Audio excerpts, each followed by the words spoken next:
what we asked 10 years ago. We was asking with the Panthers. We was asking with them, with civil rights movement. We was asking, Now those people that were asking, they're all dead and in jail. So now what do you think we're going to do? Ask?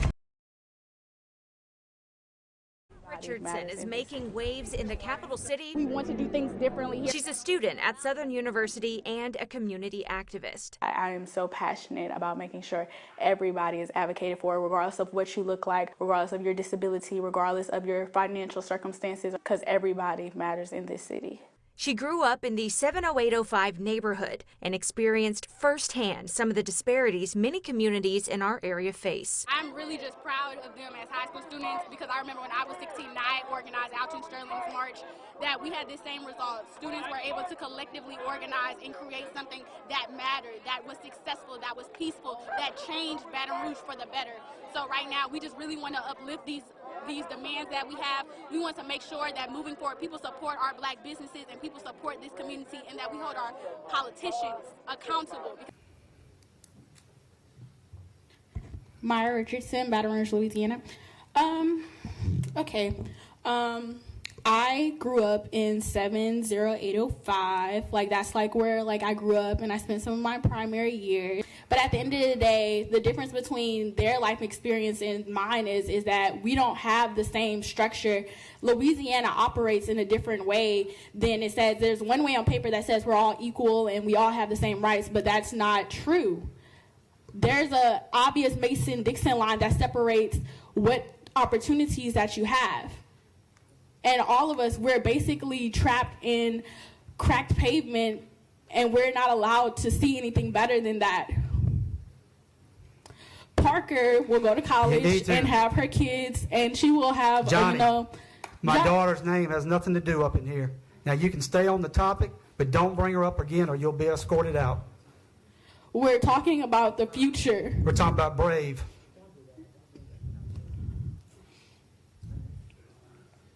You can talk about me all day long, but you're not going to talk about my daughter. Hey.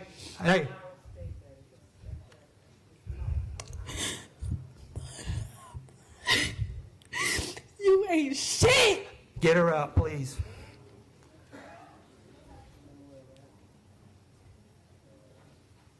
I hope Brave gets funded.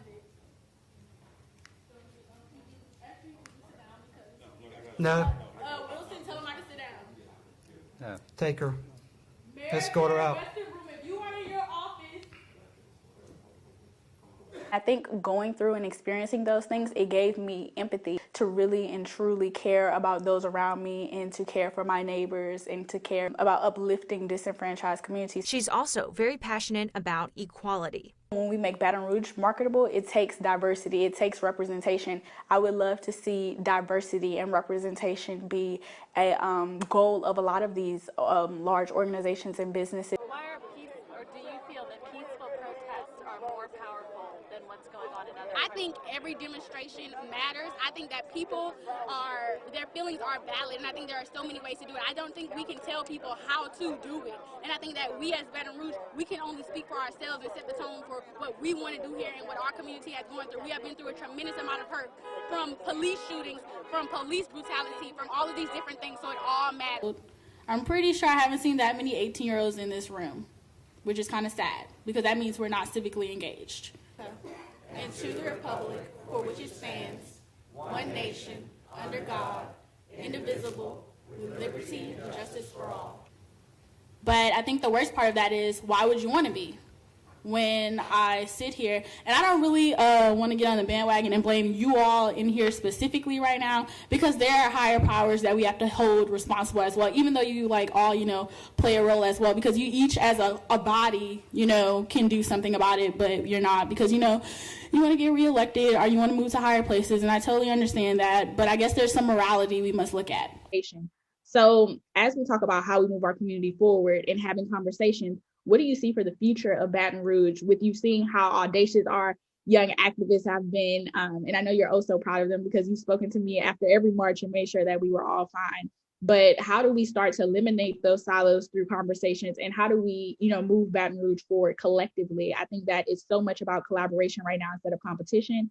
And I think that is, even when we talk about diversity and representation and conversation, we talk about that on a level of age, of geographic location, of not just sex, because I don't think we should just limit it anymore to just race, or saying that, diversity looks like this, right? It's definitely expanding our mind of what diversity looks like and having representation in every space when we're having these conversations. Everybody doing anything around the country matters.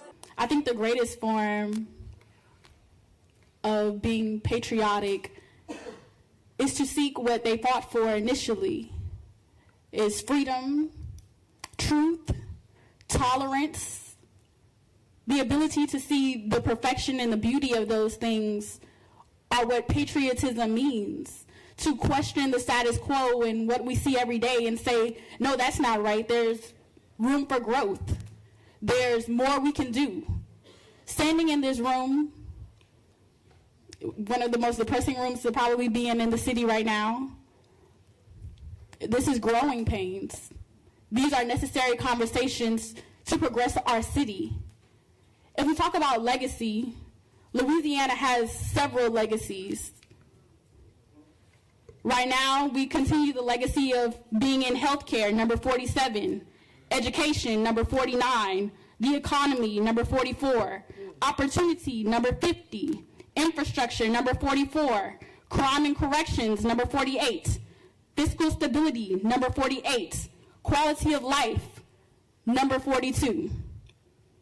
And of all of those numbers and all of those statistics, and we continuously come to this room and offer up numbers, we offer up our hands, we offer support, we offer to agree and to be compliant, and we offer to continue to look at that timer and say that time is up. So, even in today's times, when we talk about, people aren't necessarily being lynched, but, we have modern day slavery, we have our prison system, we have redlining, we have things where in redlining, for the young students who are watching, so redlining is essentially when they cut districts basically based on population or race, right? So like Black people in Louisiana, we're not the majority per se, right? But in the city of Baton Rouge, we're nearly over 50%. So like they might cut Baton Rouge as a predominantly Black district, but the rest of Louisiana might be like a different race. So therefore we have a smaller district.